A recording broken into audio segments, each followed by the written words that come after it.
Shalom. Shalom. परमेश्वर पिता का धन्यवाद हो कि फिर से आज का दिन उसने हमें दिया है। We thank Father God for giving us this beautiful day. इससे पहले कि हम आगे बढ़ें, आइए हम लोग प्रार्थना करेंगे। And before we proceed, let's start with a word of prayer. प्रेमी परमेश्वर पिता, Dear Heavenly Father, प्रभु यीशु मसीह के नाम से हम आपके चरणों में आते हैं। we come in your presence in the name of Jesus Christ our Lord. आपका धन्यवाद करते हैं। We thank you. आपने सप्ताह भर हमें सुरक्षित रखा You kept us safe the past week. और अपने वचन में आपने हमारा ध्यान लगाया। And you helped us concentrate on your word. हम धन्यवाद करते हैं We thank you आपकी पवित्र मनसा के लिए, for your understanding and your wisdom that you've given us. आपकी इच्छा के लिए कि आप चाहते हैं कि हम इन बातों को सीखें। For your Lord, for your agreement that we should learn this. अपने आत्मा के द्वारा इन वचनों को प्रकट करें, Through your spirit, please shine the word हमसे बातचीत करें। and talk to us. आप हमारे मध्य उपस्थित हैं। You are there here with us. सारे पार्टिसिपेंट्स को हम आपके चरणों में सौंपते हैं। We give all the participants in your at your feet, Lord. हम सबका ध्यान पूरी रीति से आपके वचनों पर लग सके, यही हमारी प्रार्थना है। May we all concentrate on the word according as you will, Lord. प्रभु यीशु मसीह के नाम से मांगते हैं, In the name of Jesus Christ, our Lord. आमीन। Amen. तो परमेश्वर पिता का मैं धन्यवाद करता हूँ So you would like to thank Father God, और उसके साथ ही साथ आप सबों का भी धन्यवाद करता हूँ। and I would like to thank you also. आपके जो रिस्पांस आए हैं वो बताते हैं होमवर्क के विषय में कि सबने मेहनत किया। And the response that I got regarding the homework, it shows that everyone has been doing their work. और कुछ कुछ बातें जो है वो थोड़ी ऊपर नीचे हुई है, पर लगभग सबके आंसर अच्छे हैं और मुझे पता चलता है कि आप बाइबल पढ़ रहे हैं। And there might be certain things here and there, but I know everyone has been doing their work. तो फिर से आज हम लोग अपने विषय में आएंगे। So now let's continue with our topic. Daniel 9 अध्याय और उसके 24 पद को एक बार फिर से पढ़ेंगे। Let's read from Daniel 9 verse 24. लिखा है यहाँ पर, तेरे लोगों और तेरे पवित्र नगर के लिए 70 सप्ताह ठहराए गए हैं कि उनके अंत तक अपराध का होना बंद हो और पापों का अंत और अधर्म का प्रायश्चित किया जाए और युग युग की धार्मिकता प्रकट हो और दर्शन की बात पर और भविष्यवाणी पर छाप दी जाए और परम पवित्र का अभिषेक किया जाए। 70 weeks are decreed about your people and your holy city, to finish the transgression, to put an end to sin, and to atone for iniquity, to bring an everlasting righteousness, to seal both vision and prophet, and to anoint a most holy place. मैंने आपको इसके विषय में बोला कि ये 6 pillars हैं, 6 events हैं जो प्रकाशित वाक्य तक पहुंचने में हमारी सहायता करेंगे। I have mentioned that these are the 6 pillars which help reach the revelation. और तब यहाँ लिखा है कि ये जो भी इवेंट्स हैं, दानियल से कह रहा था कि तेरे लोगों और तेरे पवित्र नगर के लिए है ये। And for these 6 events, it was mentioned that these were for the people and the holy city of Daniel. और आप दानियल के विषय में सब लोग जानते हैं कि ये कौन था और इसके लोग कौन थे। And for Daniel, everybody knows who he was and who are the people they're talking about. ये यहूदी था और ये यरूशलेम नगर की बात हो रही थी। This person was Daniel was a Jew and he belonged to Israel. आपको मैं आज यहीं से एक बात बताना चाहता हूँ I want to tell from here कि इसका जो मूल पुरुष था यहूदियों का, वो कौन था। I want to tell who was the main person of the Israelites. सबसे पहले अब्राहम नाम का एक व्यक्ति था, उसको परमेश्वर ने बुलाहट दी थी। The first person to be called out among them was Abraham. उसके साथ परमेश्वर ने बहुत सारी उसको प्रतिज्ञा दी थी और वाचा बांधा था। God had gave him a promise and had tied a covenant with him. और उसी का ये जनरेशन है। And this is the same generation. मैं आज आपको बताना चाहता हूँ कि अब्राहम कौन था। Now I want to talk about Abraham तो today. अब्राहम पहले परमेश्वर का जन नहीं था, वो जेंटाइल्स में आता था। Now, Abraham was not a person of God, he was a Gentile. वो अन्य जातियों में से था। He was one of the Gentiles. परमेश्वर ने उसको बुलाया और बोला कि तुझे मैं आशीष दूंगा और तेरे लोग मेरे लोग कहलाएंगे। And God called out to Abraham and said that I am going to bless you and your people or your generations will be called my people. इस बात को हमको क्यों ध्यान करना चाहिए, क्योंकि ये दानियल की पुस्तक में तो यहूदियों के लिए ये सब बात लिखी है।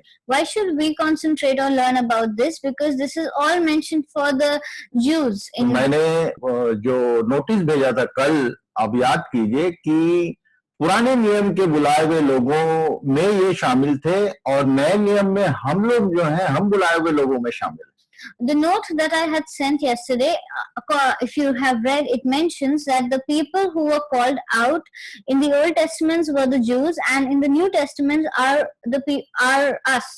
और तब पौलुस ने जो एक परिभाषा दी है इन दोनों शब्दों का, दोनों प्रजाति का, वो मैं आपको बताना चाहता हूँ। And what are the words of Paul for these the two tribes of these two type of people? I want to talk about that. पूरा संसार जो है उसको बाइबल दो भाग में बांटती है। The whole world is divided into two parts according to the Bible. या तो बुलाए हुए लोग या तो अन्य जाति। They are either called the called outs or they are called Gentiles. और जो बुलाए हुए लोग हैं उनको यहूदी कहा गया। And the people who are called outs are called Jews. और जो शेष बचे लोग हैं वो अन्य जाति गिने जाते हैं। And the rest of the world is known as the Gentiles. आज के डेट में ये गोत्र वगैरह कुछ नहीं है, केवल यहूदी या यूनानी है। Now there is nothing like tribes now, but it's only Jews or Greeks. अब मैं जब अध्ययन कर रहा था तो मैंने देखा कि ये पौलुस कुछ और परिभाषा देता है। Now when I was reading, then I understood that Paul gives a different definition. पहला कुरिन्थी उसका 1 अध्याय और उसका 22 पद पढ़िए आप। Let us read from 1 Corinthians chapter 1 verse 22. लिखा है यहाँ पर, It is mentioned, यहूदी तो चिन्ह चाहते हैं और यूनानी ज्ञान की खोज में है। Jews demand signs and Greeks look for wisdom. कुछ लोग यहूदी हैं, कुछ लोग यूनानी हैं। Some people are Jews and some are Greeks. तो दो ही कैटेगरी है, यहूदी और यूनानी। There are only two categories. One is the Jews and the second is the Greeks. और तब परमेश्वर के आत्मा ने मुझे जो दिखाया, भारत देश में जो मसीही लोग हैं, वो मसीहियों के भीतर ये दो category. Now, through the Spirit of God, I noticed that in India there are two categories of Christians. नए नियम के बुलाए हुए लोगों में दो category. There are two categories of people of the New Testament. सबसे पहले आप यहाँ से आज अपने आप को जांचना शुरू कीजिए। From here, put a check or take note of it. मैं जानता हूँ कि इन दिनों में जो पार्टिसिपेंट्स हैं, जितने जो अध्ययन में मन लगाए हुए हैं, ये दो प्रकार के लोग। Now I know that in the participants these days, there are two kinds of people. कुछ तो है जो चिन्ह चमत्कार वाले हैं, There are some who look for signs and miracles, और कुछ जो है वो ज्ञान प्राप्त करने का प्रयास कर रहे हैं। and some are there who want to want some knowledge. कोई बुरा नहीं है, चिन्ह चमत्कार भी बुरा नहीं है और ज्ञान प्राप्त करना भी बुरा नहीं है। Nothing is bad. Looking for signs and miracles and seeking knowledge, none of this is bad. ये दोनों ही अच्छी बात है, Both of them are good things क्योंकि परमेश्वर ने ये दोनों ही काम किया है। because God has done both of these things. पर नए नियम का कॉन्सेप्ट ये है कि ये दोनों मिलकर आपको नया जीवन देना चाहिए, नया सृष्टि आपको बनाना चाहिए।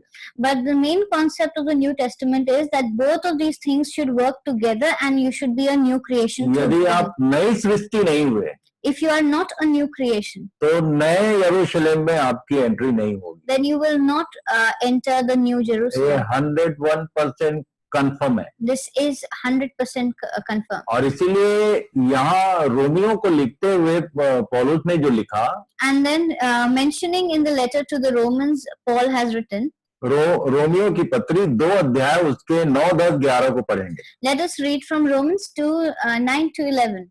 इससे पहले कि हम जो यरूशलेम और उसकी प्रजा के लिए कहा जा रहा है उसको उसमें जाने से पहले इस बात को समझ लें हम। Before we go and concentrate on what is being said to Jerusalem and the people there, let us read this. लिखा है, It is- क्लेश और संकट हर एक मनुष्य के प्राण पर जो बुरा करता है आएगा, पहले यहूदी पर फिर यूनानी पर. It is mentioned that there will be trouble and distress for every human being who does evil, first for the Jew, then for the Gentile. पर महिमा और आदर और कल्याण हर एक को मिलेगा जो भला करता है, पहले यहूदी को फिर यूनानी को. But glory, honor, and peace for everyone who does good, first for the Jew, then for the Gentile. क्योंकि परमेश्वर किसी का पक्ष नहीं करता. For God does not show favoritism. तो चाहे आप चिन्ह चमत्कार के चक्कर में इस अध्ययन में शामिल हैं या प्रभु के पास आए हैं, चाहे ज्ञान प्राप्त करने के चक्कर में उसके पास आए हैं, पर ये बात आप याद रखना कि परमेश्वर किसी का पक्ष नहीं करता. दोनों पर आशीष आएगी या दोनों पर सजा होगी. Now, if you have joined the study for looking for some sign or some miracle, or if you have joined for purely gaining some kind of knowledge, then keep in mind nothing is bad. But remember that when God blesses, He blesses equally, and when He gives trouble or gives a punishment, He gives it equally, because God is not biased. He does not take favors. क्लेश और संकट यहूदी पर भी और यूनानी पर भी. Trouble and distress will be on the Jews and the Gentile. और कल्याण, महिमा और आदर यहूदी को भी यूनानी को भी. Glory, honor, and peace for the Gentiles and for the Jews. इसी के लिए हम लोग ये इन बातों को ठीक ठीक ध्यान करने का प्रयास कर रहे हैं. And this is the reason we should be concentrating on these things. और इसलिए And so, एक बार फिर से मैं आपको वो 6 इवेंट बता दूं जिसको 490 साल में होना पूरा है. now let us go through the 6 events which have to be completed in a period of 490 years. पहला, अपराध का होना बंद हो. First, to finish the transgression. पापों का अंत हो दूसरा. To put an end to sin is the second. तीसरा, अधर्म का प्रायश्चित हो. Third is to atone for iniquity. चौथा, युग युग की धार्मिकता प्रकट हो. Fourth, to bring in everlasting righteousness. पांचवा, दर्शन की बात पर और भविष्यवाणी पर छाप दी जाए. Fifth, to seal both vision and prophet. और छठवां, परम पवित्र स्थान का अभिषेक किया जाए. Sixth, to anoint the most holy place. आज एक एक करके हम इन बातों को समझने का प्रयास करेंगे. So today we are going to concentrate on each and every event. ये ट्रांसग्रेशन जो वर्ड यूज किया, This word transgression which is used, इसके लिए हिब्रू में वर्ड है Pasha. the word in Hebrew for this is pasha. PASHA, Pasha, जिसका मतलब होता है rebel against lawful authority. which means rebel against lawful authority. या इसको एक शब्द में यदि बोलेंगे तो इसी का मतलब होता है adversary And if you say it in one word, this means adversary या anti of good. or anti of good. और इसी को लैटिन में सैटन नाम दिया. And in Latin, it is known as Satan. अब ये काम कैसे करता है? And now how it works? यशायाह 43 अध्याय उसके 27 पद को पढ़ेंगे. Let us read from Isaiah 43 verse 27. इसको याद रखना. अब इसका जो डेफिनेशन है, rebel against lawful authority. The definition of this is rebelling against a lawful authority. परमेश्वर का विरोध करने वाला. The one who is the one who goes against God. या मैं इसको अक्सर समझाया करता हूँ, गॉड इज गुड बोलते हैं. Many a times I explain it like this, that God means good. और कहने का मतलब ये है, God is a short form of good. Like I mean to say, God is a short form of good. और मैंने मुंबई वाले session में बहुत अच्छे से समझाया है कि जो सैटन है ये एक्चुअल सैटन नहीं था, लूसीफर था. And in the Mumbai sessions, I have explained it very well that this Satan was not Satan, but he was Lucifer. परमेश्वर के एक अच्छे प्रबंध का सबसे पहला विद्रोह करने वाला जो कैरेक्टर है वो लूसीफर है. The first one to rebel against the wonderful plan of God is Lucifer. मैं खासकर उन पार्टिसिपेंट से निवेदन करना चाहता हूं जिन लोग इस अध्ययन में शामिल हैं। आप पुराने अध्ययन में जाएंगे तभी ये सब बात और क्लियर होगी। Now, especially for the people who have joined us now, it is a request that if you could go through the previous session videos. क्योंकि ये सारा चीज YouTube में लोड किया हुआ है। All of this is loaded on YouTube, and this will help you understand the study better. Heaven के विषय में मैंने बताया था I have spoken about heaven, कि वहां हुआ क्या था। that what had happened there. परमेश्वर के विषय में कई लोग पूछते हैं कि उसने शैतान को बनाया क्यों। Many people ask about Satan or the devil. Like, why has God created him? एक भी बार बाइबल में नहीं लिखा है कि परमेश्वर ने शैतान को बनाया। Nowhere in the Bible is it mentioned that God made Satan. परमेश्वर ने लूसीफर को बनाया था, जो आर्च एंजल था, जो सब स्वर्गदूतों का प्रधान स्वर्गदूत। Now God had created Lucifer, who was the archangel of all the angels. और तब इसके विषय में ये ट्रांसग्रेशन का एंड कैसे होगा ये तब तक नहीं समझेंगे जब तक आप इस बात को नहीं समझेंगे। And how will this transgression end? You will not understand until and unless you understand this. यशायाह 43 उसके 27 पद को पढ़िए। Let us read Isaiah 43 verse 27. यदि आप बाइबल खोल के बैठेंगे तो अध्ययन में आपको आनंद आएगा। Now, if you open your Bibles, then you will understand this better. यदि आप पढ़ते चलेंगे मेरे साथ तो ज्यादा आशीषित होंगे। And if you keep reading along with me, then you will be blessed more. यशायाह 43 उसके 27 पद में लिखा है, In Isaiah 43 verse 27, it is mentioned, तेरा मूल पुरुष पापी हुआ your first father sinned, और जो जो मेरे और तुम्हारे बीच बिछुआई हुए वे मुझसे बलवा करते चले आए हैं। and your mediators transgressed against me. तो मैं बताना चाहता हूं कि मूल पुरुष कौन था जो पापी हुआ। Now this main person of father who sinned, who was this person? और परमेश्वर ने उसको पापी नहीं बनाया था। And God did not make him a sinner. ये आदम के बारे में लिखा हुआ है। This is mentioned for Adam. और तब आदम और परमेश्वर के बीच में जो बातचीत हुई वो बताता है कि बिचवई कौन है। And now the conversation between God and Adam tells us or explains us about who this mediator is. आज हम लोग वहां से शुरू करेंगे तब ये बात ट्रांसग्रेशन खत्म कैसे होगा ये समझ में आएगा। We'll start from there and then we'll understand where this transgression ends. ट्रांसग्रेस्ड का मतलब यहाँ इंग्लिश में और हिंदी में यदि ध्यान करेंगे तो बलवा करने वाले शब्द यूज हुआ है। Now, if we concentrate on the words that have been used for transgression in Hindi, it means balwa karne wala, विद्रोह करना। the one who has rebelled. ये सबसे पहला विद्रोही जो था वो लूसीफर था। The first one who was a rebellion was Lucifer, और तब वो चाहता है कि उसका राज्य फैले।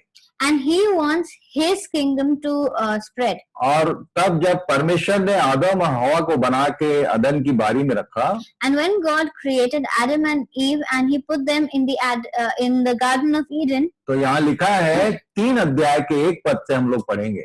and we'll read from Genesis 3:1. यहोवा परमेश्वर ने जितने बनेले पशु बनाए थे उन सब में सर्प धूर्त था। Now the serpent was the most crafty than any of the wild animals the Lord had created. Actual में शैतान सांप नहीं है। Now actually the Satan is not a snake. मैं आज आपको बता दूं कि शैतान परमेश्वर की किसी भी सृष्टि को अपने काम के लिए यूज करता है। Now let me tell you today that Satan uses anything that is made by God for his benefit. यहाँ लिखा है, Here it is mentioned, उसने स्त्री से कहा, क्या सच है कि परमेश्वर ने कहा कि तुम इस वाटिका के किसी वृक्ष का फल न खाना? he said to the woman, did God really say you must not eat from any tree in the garden? English में एक वर्ड यूज किया इसके लिए। In English there's a word that is used here. Serpent was more crafty. It is mentioned that the serpent was more crafty. मैंने यहूदा की पत्री से इस शब्द के बारे में कुछ बताया था। I had read from Judah and said, और तब ये जो क्रैफ्टी वर्ड है उसका मतलब मैंने डिक्शनरी में खोजने का प्रयास किया। Then I looked for the meaning of this word crafty in the dictionary. इसका मतलब जो दिखा है उससे मेरे को घुरघुरी हुई। And when I read and I got to understand about it, it gave me chills. ये शैतान जो है, जो रिबेलियस पर्सन है, वो उसका एम क्या होता है? Now, this rebellious person by the name of Satan, what was his main purpose or goal? वो एक व्यक्ति के निर्धारित गोल से एक व्यक्ति को हटाने का प्रयास करता है. Now, his work was to deviate a person from a specific goal that was set for him. और बहुत प्यार से इसने बात करना शुरू किया. And he started talking very sweetly. ऐसा आया था जैसे कि जानना चाहता है, Now, he came as if he wanted to know something, जबकि उसको मालूम सब है. when he knows everything. उसने स्त्री से कहा, He told the woman, क्या सच है कि परमेश्वर ने कहा तुम इस वाटिका के किसी वृक्ष का फल न खाना? did God really say that you must not eat from any tree in the garden? उसने पहले ही क्वेश्चन में झूठ बोला था. In the first question itself, he had lied. परमेश्वर ने ये नहीं कहा था कि किसी वृक्ष का फल न खाना, God did not say don't eat from any of these trees, पर इसने यहाँ से बात शुरू किया. but he started from here. और तब स्त्री ने क्या कहा था? Then Eve answered, स्त्री ने सर्प से कहा, इस वाटिका के वृक्षों के फल हम खा सकते हैं, पर जो वृक्ष वाटिका के बीच में है उसके फल के विषय में परमेश्वर ने कहा है कि न तो तुम उसको खाना और न छूना, नहीं तो मर जाओगे. Now the woman said to the serpent, we may eat fruit from the trees in the garden, but God did say, you must not eat fruit from the tree that is in the middle of the garden, and you must not touch it or you will die. इसने एक शब्द जोड़ा. Here she added something. परमेश्वर ने खाने के लिए मना किया था, पर छूने के लिए मना नहीं किया था. God had told them not to eat, but God did not say touch. ये कोई भी व्यक्ति शैतान के हाथ में तब चला जाता है जब परमेश्वर के वचनों में एक भी शब्द प्लस या माइनस करता है. A person can be delivered to the devil only when they keep adding or they add words to what the Lord has said. शैतान इससे कंफर्म होता है कि इसको अब मैं दाएं बाएं ले जा सकता हूँ. Now with this, Satan gets a confirmation that I can betray this person. जैसे ही परमेश्वर के वचन में कहे हुए बोले हुए शब्दों में तुमने कुछ जोड़ने का प्रयास किया, तो शैतान को कंफर्म हो जाता है कि नाउ इसको मैं धोखा देके कहीं और ले जा सकता हूँ. Now the moment people add or whenever anyone adds anything to the spoken word of God or to God's word, then it is it's like a confirmation for the devil that this person can be used for himself. मैं आपको बताना चाहता हूँ I want to tell you कि exactly ये बात हमारे लिए क्यों लागू होती है. why is this applicable on us too, क्यों हमको भी इस विषय में ध्यान करना है. why we should see or look into this matter. सबसे पहली आज्ञा इनको दी गई थी कि तुम यदि ऐसा करोगे तो मर जाओगे. The first commandment that was given to them was, if you do this, you will die. और नए नियम के लोगों को बाइबल बताती है, And the people of the New Testament are told पाप की मजदूरी मृत्यु है. that the wages of sin is death. प्रकाशित वाक्य 20 अध्याय उसके 14 पद में क्या लिखा है? Let us read from Revelation 20 verse 14. यहाँ लिखा है कि मृत्यु और अधोलोक भी आग की झील में डाले गए, या आग की झील तो दूसरी मृत्यु है. Then death and Hades were thrown into the lake of fire. The lake of fire is the second death. शैतान कैसे काम करता है ये मैं बताना चाहता हूँ. Now I want to tell how the devil works. शैतान ने परमेश्वर की रचना के एक जन को यूज किया, उसमें होकर बात कर रहा था. Now he had used one of the creations of God and he was speaking through that. बहुत ही ईमानदारी से आपको बता दूं मैं Let me tell you with all honesty कि आज भी परमेश्वर के लोगों को दाएं बाएं करने के लिए वो और किसी को नहीं, परमेश्वर के बनाए हुए लोगों को ही यूज करता है. Now even today he uses the people of God or creations of God who can betray or make you go astray. परमेश्वर ने हमारे लिए 2 गोल रखा है. God has set 2 goals for us. या तो आग की झील है, It's either the lake of fire, और या तो हम लोग आगे देखने वाले हैं कि कैसे हमको नए यरूशलेम में जगह मिलेगी. and we are going to see the second one, that is how we should be placed or how will we get. प्रभु ने मेरी अगुवाई की कि एकदम ठीक ठीक समझाना इस बात को, इसकी जानकारी शायद लोगों को नहीं है. How will we go to the New Jerusalem? God has guided me as to how I should guide you people to. और इसलिए आप मेरी बातों को ध्यान कीजिए And so concentrate and understand what I'm saying. कि ये हमको आग की झील का रास्ता, दूसरी मृत्यु का रास्ता दिखाने वाला कोई नहीं, ये शैतान ही होता है. And the one who is going to show us the way to the lake of fire is no one else but Satan. उसकी जगह आग की झील है और वो चाहता है कि उसके साथ बहुत सारे लोग आग की झील में जाएं. His place or his destination is the lake of fire, and he wants a lot of people to go along with him. और वो बहुत छोटा छोटा काम करके एक व्यक्ति को मुख्य मार्ग से अलग कर देता है. And he does various little petty things which deviate a person from their ultimate way. आदम और हवा से जो किया था What he did with Adam and Eve, वो मैं आज आपको बताना चाहता हूँ. I want to tell you about that. लिखा है दूसरा पतरस 3 और उसके 13-14 पद में, In 2 Peter chapter 3 verses 13 and 14 it is written, उसकी प्रतिज्ञा के अनुसार हम एक नए आकाश और नई पृथ्वी की आस देखते हैं जिसमें धार्मिकता वास करेगी. इसलिए हे प्रियो, जबकि तुम इन बातों की आस देखते हो तो यत्न करो कि तुम शांति से उसके सामने निष्कलंक और निर्दोष ठहरो.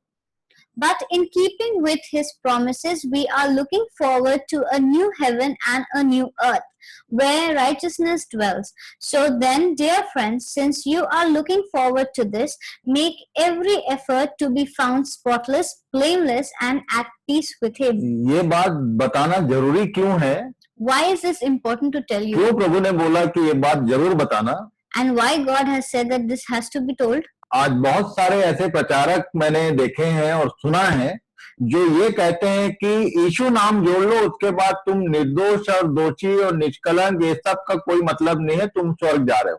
There are many preachers and pastors who say that just take the name of Jesus and then you are blameless and you are going to heaven.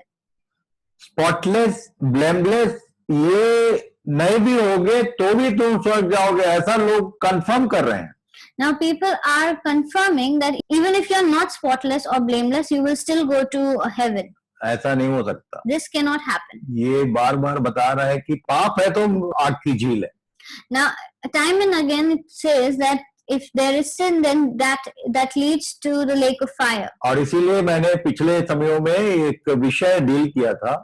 And that's why in the previous session I had a topic. ये जो lockdown हुआ है, This lockdown, इसका कारण मैं 3 महीने से लगातार बोल रहा हूँ कि इसका मूल कारण कलीसिया है.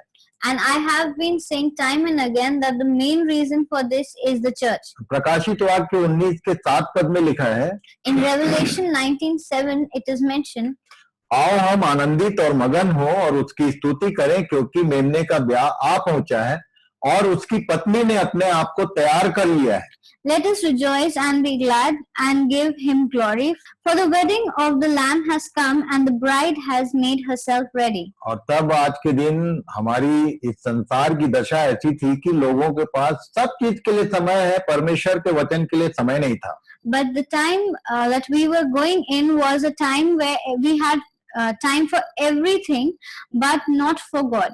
इवन चर्चेज में मैंने देखा कि 20 मिनट 25 मिनट परमेश्वर का वचन होगा और 2 घंटे बाकी सारा काम हो. And even in churches, the word of God will be spoken for only 20 minutes or so, and the rest 2 or 3 hours would be spent in doing everything else. इफिसी 5 अध्याय उसके 25, 26, 27 को पढ़ लेना आप. Now, please read Ephesians chapter 5 verses 25 to 27. ये जो spotless और blameless की बात कर रहा था, ये कैसे होगा, ये यहाँ लिखा हुआ है. How can a person be spotless and blameless? It is mentioned here. इसको कई बार लोग शादी के समय में उपदेश के लिए बोल देते हैं. Many a times this is given as a message for marriages. पर ये शादी के विषय में संदेश देने वाला वचन नहीं है. But this is not a word or message to be given during a wedding. यदि 32 पद को पढ़ेंगे तो वो मैंने जो होमवर्क दिया था उसमें से एक मिस्ट्री वर्ड यहाँ पर है. Now, if you read verse 32, then you will know that one of the word mysteries is mentioned here. भेद है ये बोला.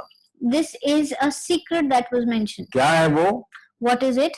हे पतियों, अपनी अपनी पत्नी से प्रेम रखो जैसा मसीह ने भी कलीसिया से प्रेम करके अपने आप को उसके लिए दे दिया.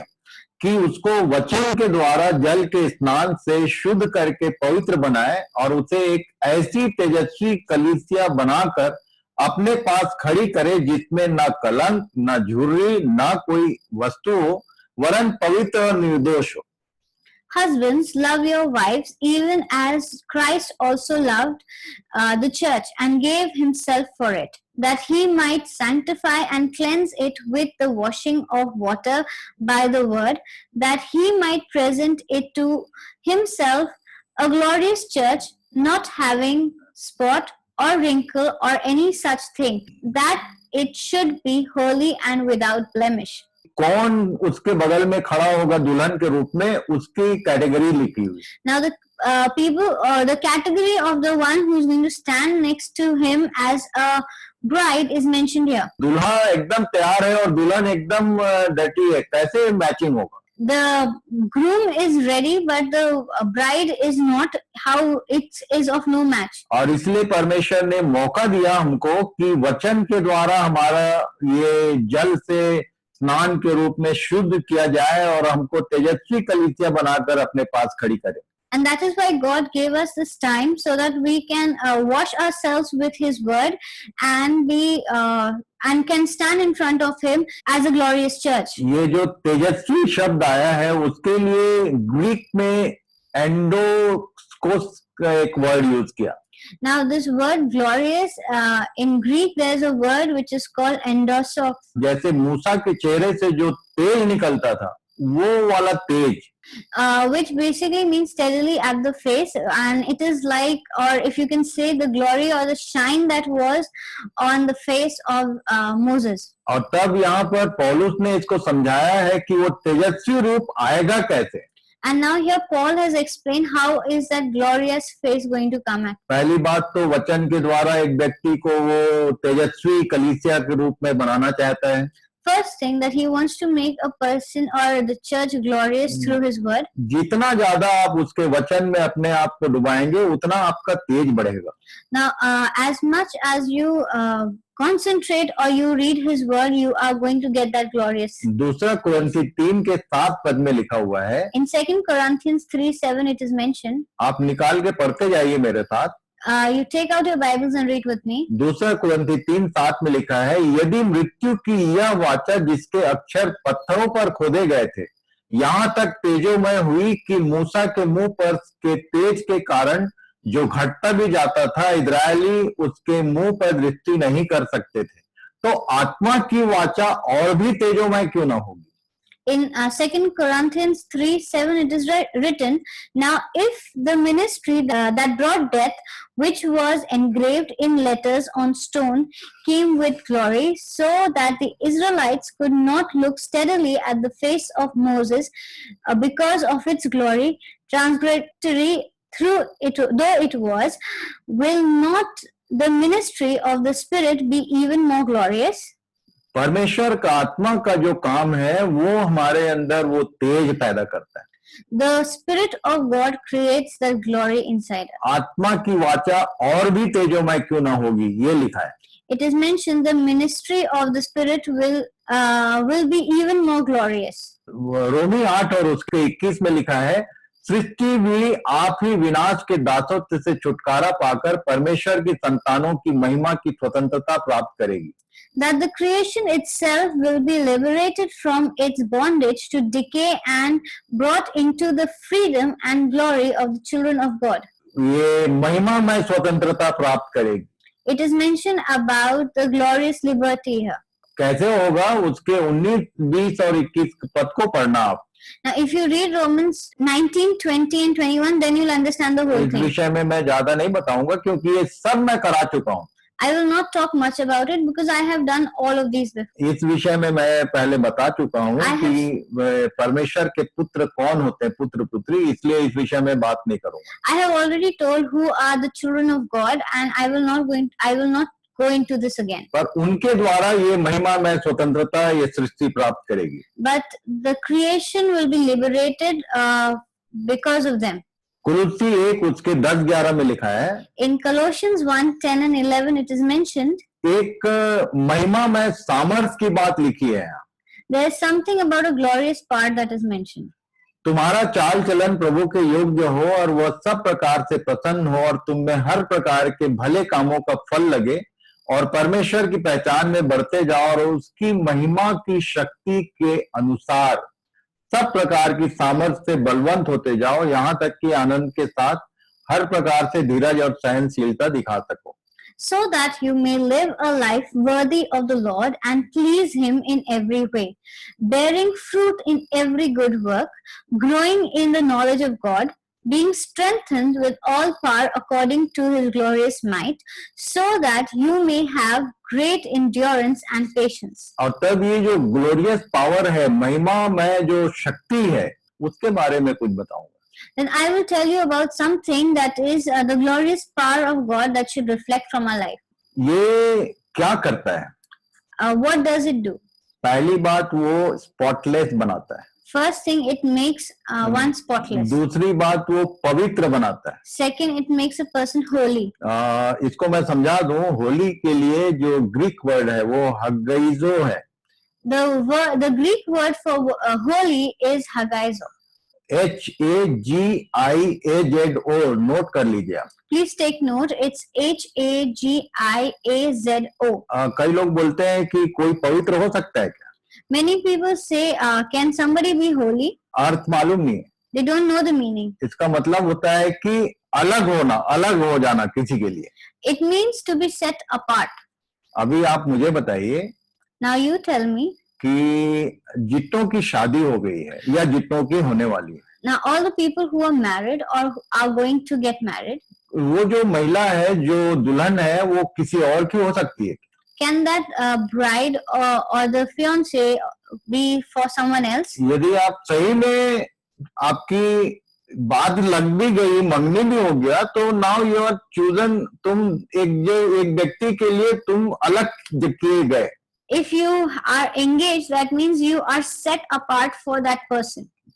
होली का मतलब ये होता है. This is the meaning of holy. और हमारे जीवनों में कलीसिया के लिए आता है ये शब्द कि हमारा उसके साथ बात लगाया गया है, हमारी शादी होने वाली है.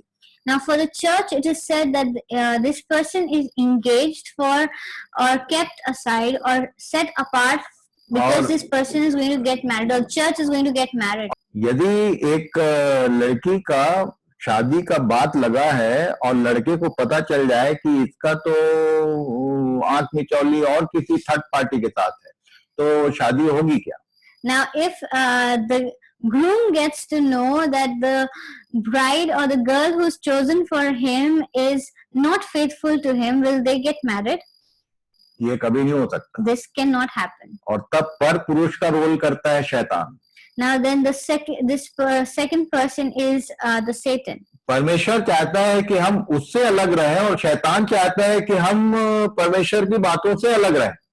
Now God sets us apart and then the Satan wants us to be away from the word of God. अभी कुल मिला के आदम और हवा के साथ शैतान ने क्या किया था वो मैं बताने जा रहा हूँ. Now what Satan had done with Adam and Eve, I'm going to talk about that. पर ये जो ग्लोरियस पावर है ये क्या क्या करता है उसकी लिस्ट में दो चीजें और हैं.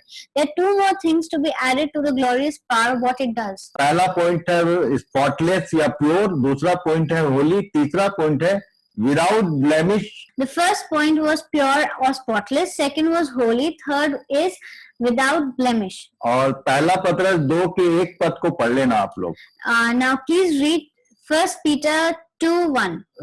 उसमें एक लिस्ट है छोटा सा. Now there's a small little list over there. वहां लिखा है कि बदनामी को दूर करके.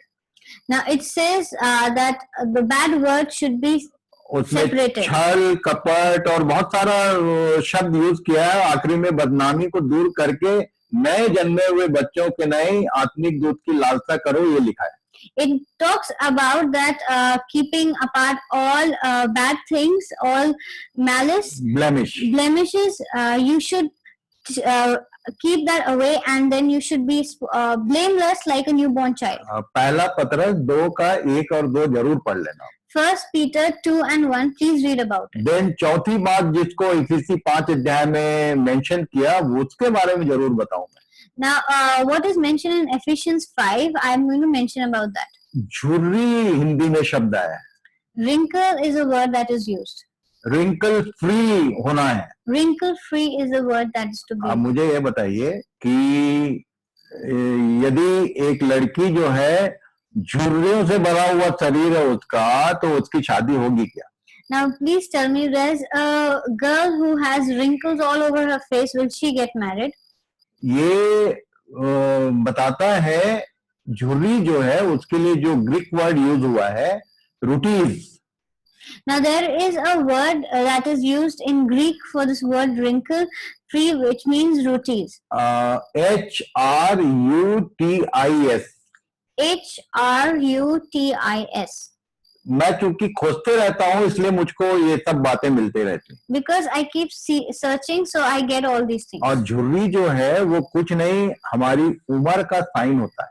And wrinkle is nothing but a mark of age. वो उम्र बताता है। It talks about the age. और तब मैंने आपको एज फैक्टर बताया था पिछले अध्ययन में। Now, in the previous sessions, I had spoken about the age factor. मैंने बताया था कि कैसे एक व्यक्ति इन्फेंट होता है, I had said that how a person is an infant, कैसे एक व्यक्ति बालक होता है, how a child is a toddler, और उसके बाद लड़कपन टीनेजर कैसे होता है, then how does he become a teenager, और जवान कैसे होता है, how does he go into youth, और तब फादरहुड तक, सयानेपन तक कैसे पहुंचता है, till fatherhood or maturity, how does he reach, और तब आत्मिक जीवन में प्रौढ़ावस्था वृद्धावस्था नहीं होती है। and then in the spiritual life there is nothing as old age. वृद्धावस्था का मतलब होता है झुर्री से भरा हुआ शरीर। Now, old age means a body full of wrinkles. मैं आपको बताना चाहता हूँ, I want to tell, हो सकता है कि आप एक अच्छे विश्वासी हैं, maybe you are a good believer, बहुत बाइबल पढ़ते हैं, you read the Bible a पर lot, अभी आप किसी काम के नहीं रह गए हैं। अपने आप को आपने ऐसा समझ लिया है कि मैं तो अब कुछ करने लायक नहीं हूँ। झुर्री उसको बोलते हैं। now you start believing that you are of no use, so this is what you call wrinkle. परमेश्वर का जन अंतिम श्वास तक काम के लिए के योग्य होता है। Now, a person of God works till his last breath. शरीर की समस्या उसको नहीं रोक सकती, The problem of his body cannot इस stop him. संसार की कोई भी समस्या उसको परमेश्वर के लिए, उसके स्वर्ग राज की बढ़ोतरी के लिए उसको कोई चीज नहीं रोक सकती। Nothing in this world can stop him from working towards the kingdom of God. Bible में पौलुस ने लिखा अलग ढंग से, शब्द थोड़े से फर्क हैं। In the Bible, Paul has written in a different way. एक लिस्ट बना के आखिरी में लिखा है कि कौन है जो हमको परमेश्वर के प्रेम से अलग कर सकता है। Now, he has mentioned a list, and he has mentioned that no one in all creation can separate us from the love of God. आज का homework number 1, Our homework number 1. ये कहाँ लिखा है कि क्या चीज है जो हमको परमेश्वर के प्रेम से अलग कर सकती है? लिस्ट पूरा कहाँ है ये आपको खोजना है। Where is this mentioned?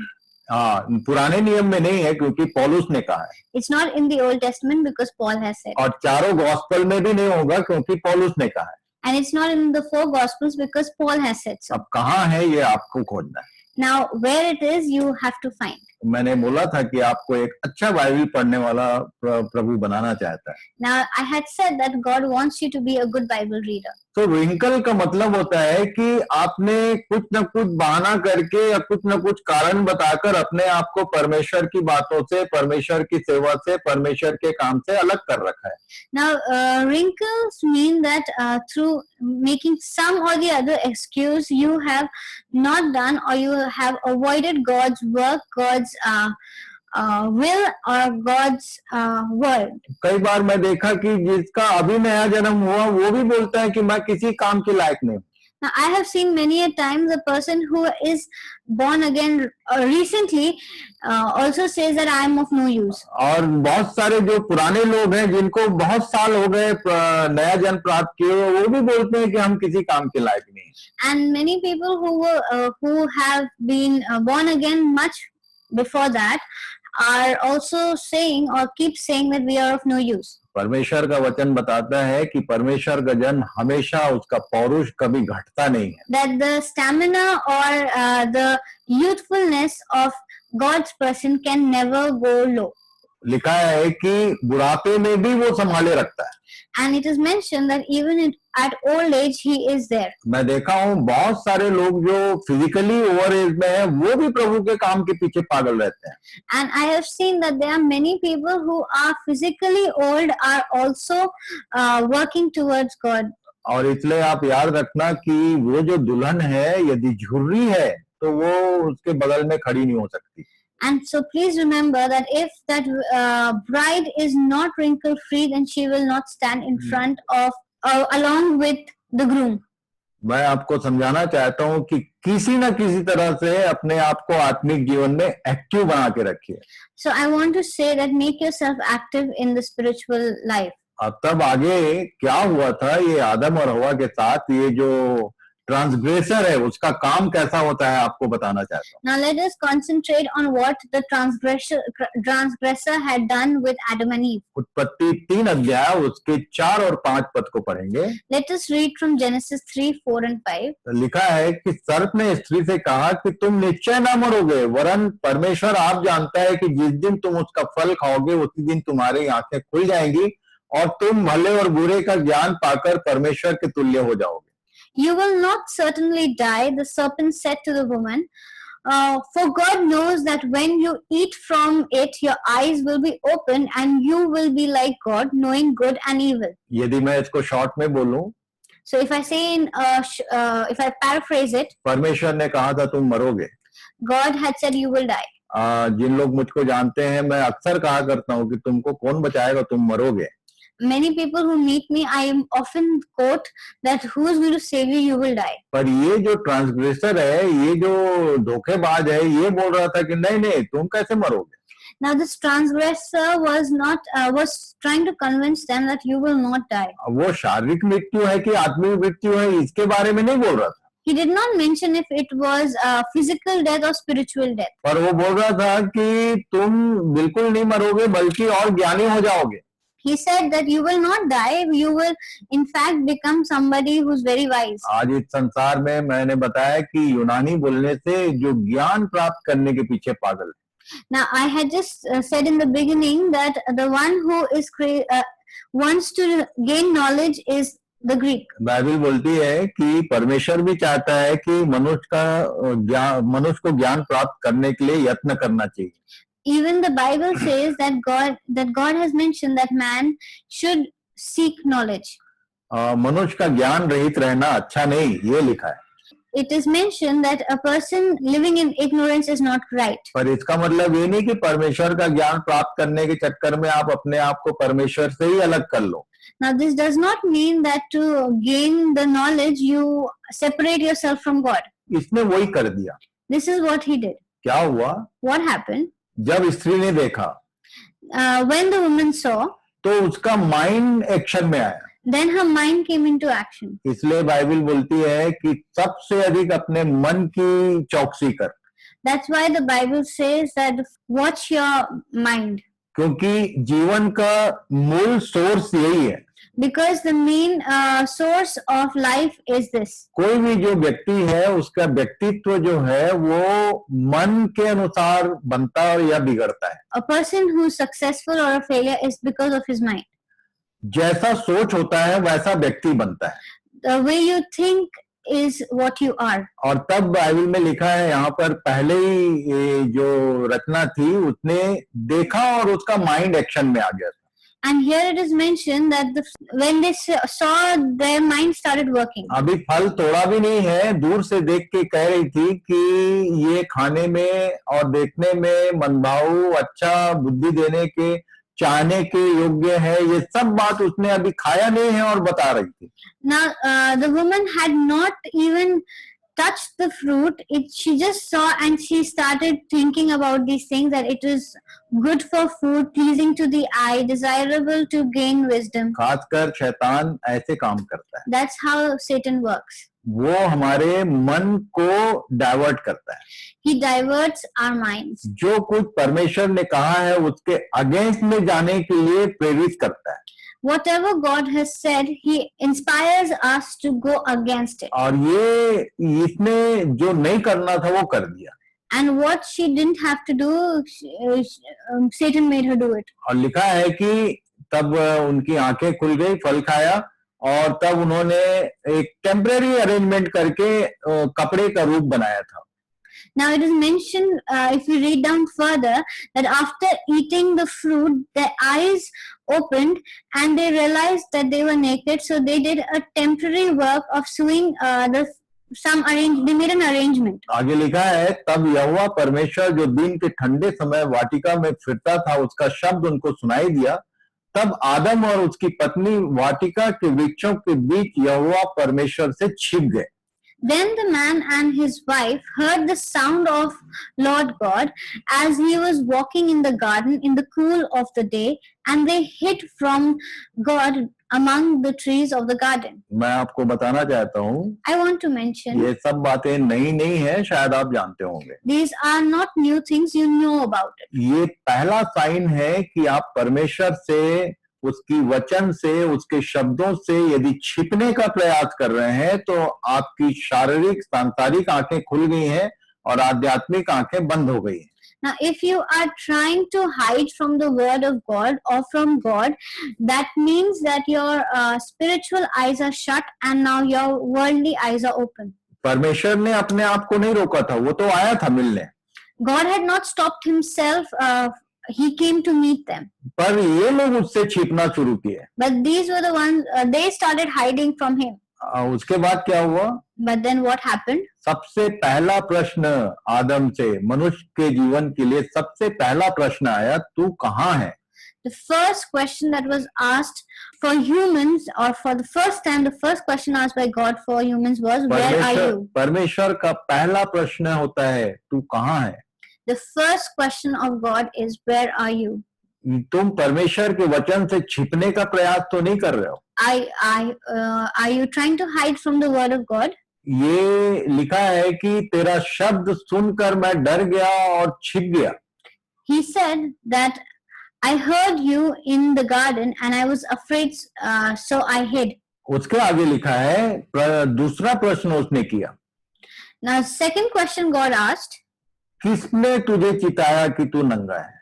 Who told you that you are naked? इस प्रश्न का मतलब मैं समझाना चाहता हूँ. Now, I want to explain you the meaning of this question. Who is the mediator? Who is the mediator? किसने तेरे और मेरे बीच में आने का प्रयास किया, या किसकी तूने बात सुन ली? Now, who is the one who came between us, and who is the person whom you listened to? इसी को यशायाह में हमने पढ़ा था. This is what we read in Isaiah. कि तेरा मूल पुरुष पापी हुआ और वो जो मीडिएटर है, बिचवई है, उसके कारण पापी हुआ. And that the first father became a sinner, and the mediator was the reason he became a sinner. और मनुष्य के जीवन में आज भी यही होता है. And in the life of a human being, this is what happens. इसलिए परमेश्वर के वचन और आपके बीच में कौन है? That is why, who is the one between you and the word of God? मैं बताना चाहता हूँ आपको. I want to tell you कि यदि आपके और परमेश्वर के वचन के बीच में कोई मनुष्य है, तो आप परेशानी में पड़ेंगे. that if there is somebody in between you and the word of God, then you are going to get into trouble. परमेश्वर की इच्छा से बाहर करने का काम ये किसी न किसी के माध्यम से शैतान करता है. Deviating from the will of God is what Satan does. यहाँ पर यही हुआ. This happened here. उसने इस सृष्टि के रचना को काम में लाया, उसके माध्यम से उसने परमेश्वर के साथ की इसकी संगति को अलग कर दिया. Now Satan used the creation of God, and he used that serpent to separate Adam and Eve from God. और तब उसके बाद उसने वो अगला प्रश्न किया कि जो काम मैंने तुझे मना किया था उसको तूने किया क्या? The next question God asked was, have you eaten or have you done something that I had told you not to? आदम ने एक काम किया. Now Adam did something. लिखा है कि उसने एक्सेप्ट नहीं किया कि हाँ मुझसे भूल हो गई, मैंने पाप कर लिया, मैंने आज्ञा तोड़ दी, पर उसने उल्टा कहा कि जिस स्त्री को तूने मेरे साथ रहने दिया उसने मुझको वो फल खिला दिया. Now, Adam did not do something, he did not take or accept that he had done wrong. Instead, he started blaming Eve and said, the woman that you put here with me, she gave me some fruit of the tree and I ate it. और तब आज के दिन हर मनुष्य एक बहाना करता है. Now, in today's world or today's time, every person makes this thing. मैं आपको ये जो रिबेलियस पर्सन है उसकी कैटेगरी बताना चाहता हूँ. Now, I want to talk about the rebellious person. ये जो शैतान है वो उसका गुणधर्म क्या क्या है. Now, I want to talk what are the powers of Satan. खासकर जो प्रभु के लोग हैं उनको आग की झील की तरफ कैसे ले जाता है. Now, how does he take the people of God towards the lake of fire? सबसे पहली बात, वो किसी भी माध्यम से आपसे सीधा बात कर सकता है. Now, he can use his power and speak to God's people in any way. और वो आपको अपने इच्छा के अनुसार टर्न करने का पावर रखता है. Now, he has all kinds of powers to turn you against God and turn you towards him. वो एक से एक तर्क कर सकता है आपके साथ. He can give you all kinds of reasoning, logical powers. मैं अभी देखता हूँ कि परमेश्वर के वचन के अनुसार चलने के लिए लोग तर्क करते रहते हैं कि ऐसा कैसे होगा, वैसा कैसे होगा. Now, he also gives a lot of deceptions. Like, there are many people who keep saying that how can we walk on the word of God? How can this happen? How can that happen? आप ध्यान से देखिए कि शैतान ने हवा को कैसे कन्विंस किया.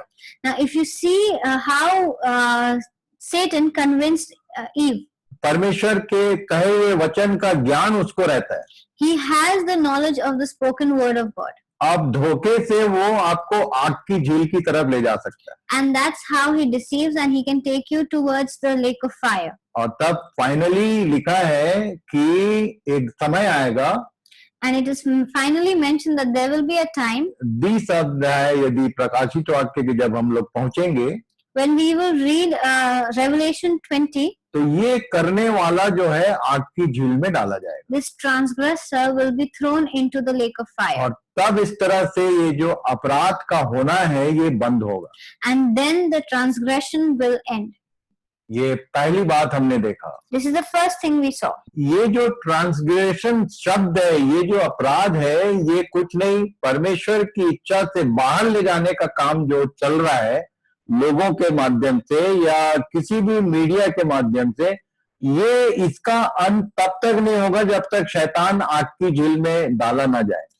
So this transgression or this will not end till the deviating the people from the way of the Lord or from the kingdom of heaven. It will not finish, or whoever is doing that, it will only end when the devil is put into the lake of fire. ये काम शैतान के द्वारा उत्पत्ति 3 अध्याय से आरंभ हुआ है और 20 अध्याय में इसका अंत होगा. Now, it started in Genesis 3 with Satan, and it ended in Revelation 20. इसलिए आप देखिए, So you see, अपने परिवार में देखना, look into your family, family life में देखना, in your own family life, कलीसिया में देखना, see in your church. ये अपराध का होना बंद अभी तक नहीं हुआ, ये चालू है अभी भी. This transgression has not ended, it is still going on. ये काम जो उत्पत्ति 3 अध्याय से शुरू हुआ वो 20 अध्याय तक होता रहेगा. This work of the transgressor, which started in Genesis 3, will continue till Revelation 20. पौलुस ने स्पेशली समझाया Paul has explained this, कि तुम गलत शिक्षा देने वालों से सावधान रहना. that you beware of the false preachers. ये जो लाइन शैतान ने बोला था, यदि वो सुनाई दे कि कुछ भी कर लो, यीशु नाम के साथ हो तो तुमको स्वर्ग जाना है, तुम नहीं मरोगे, तो आपको कोई धोखा दे रहा है. Now, if you hear this word that in the name of Jesus, in the name alone, you will not be put into the lake of fire, or you are saved, is somebody who is trying to deviate you. मैं बार बार बताता हूँ, I tell time and again, पिछले 2 महीने से बताते आ रहा हूँ, since the past 2 months I have been saying आपको बीमारी नरक नहीं ले जाएगी, that sickness will not take you to hell. वो आपको कोई भी कमी घटी नरक नहीं ले जाएगा, No shortage or lack of anything is going to take you there. आपको अज्ञानता नरक नहीं ले जाएगी, Ignorance won't take you there.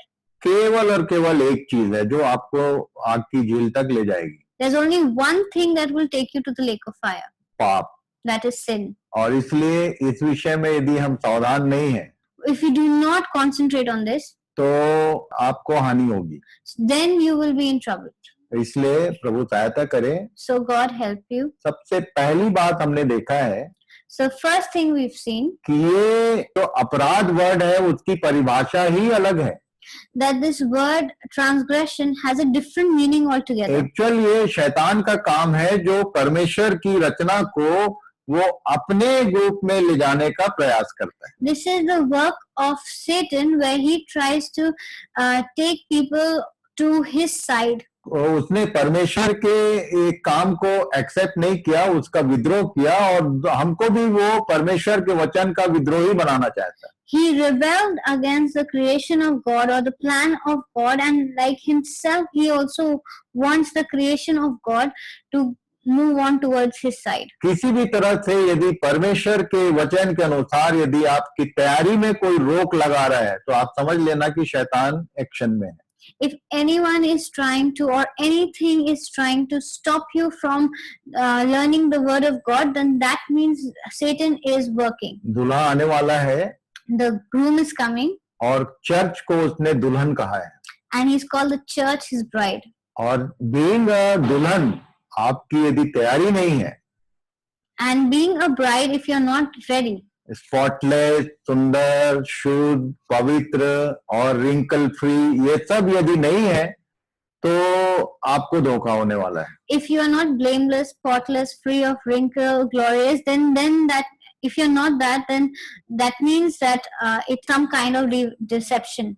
आपको धोखा होने वाला है। There is some kind of deception. और इसलिए मैं बताना चाहता हूँ, And so I want to say, बहुत ही ईमानदारी से, बहुत धीरे धीरे मैं पूरे 6 पॉइंट बताऊंगा आपको। with all honesty and really going very slow, I will explain everything. आज का समय पूरा हुआ हमारा Today's time is up, और इसलिए नेक्स्ट पॉइंट हम लोग कल देखेंगे। and we will see the next point tomorrow. ये जो रिबेलियस पर्सनालिटी है जो हमको रिबेलियस बनाता है उसका अंत कैसे होगा? Now, the first rebellious personality, how will that person or transgressor end is here. जब तक ये रिबेलियस रहेगा तब तक रिबेलियस जो गतिविधि है वो कभी बंद नहीं होगा। Till the time this transgressor is here, till then transgression will not end. वो जब आग की झील में जाएगा उसके बाद ये अपराध खत्म हो जाएगा। Finally, when he will be put into the lake of fire, then transgression will end. इसी बात को उसने सबसे पहला पॉइंट बताया। This is the first thing that he has said. और इसलिए प्रभु आप सबकी सहायता करें। And so God guide you. प्रभु आपको आशीष दे। God bless you. Thank you very much. Thank you very much.